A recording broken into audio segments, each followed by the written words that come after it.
Short ટાઈમમાં બનેલો સંબંધ, 3 દિવસની બેબંધી, પણ વર્ષો જૂની હોય એવું ફીલ થાય.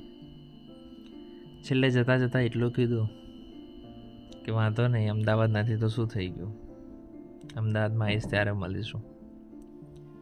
અમદાવાદથી ગયા, સ્ટેશને પહોંચ્યાથી ફોન, મેસેજ, કોલ ચાલુ.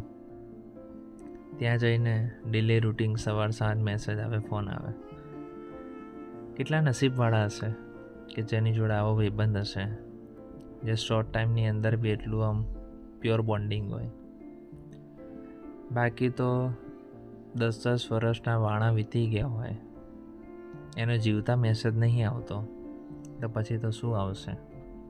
કામ હોય તો 10 ફોન કરે અને ફોનથી ના થાય તો ઘરે રૂબરૂ આવી જાય, પણ બાકી આમ કોઈ દિવસ મેસેજ ના આવે. એના કરતાં અજાણતા કોઈ આવી રીતે મળી ગયા હોય અને એ બેબંધી હોય, તેને સોનાની જેમ સાચવી રાખવી જોઈએ. સાચું હોય તો ટેગ કરો.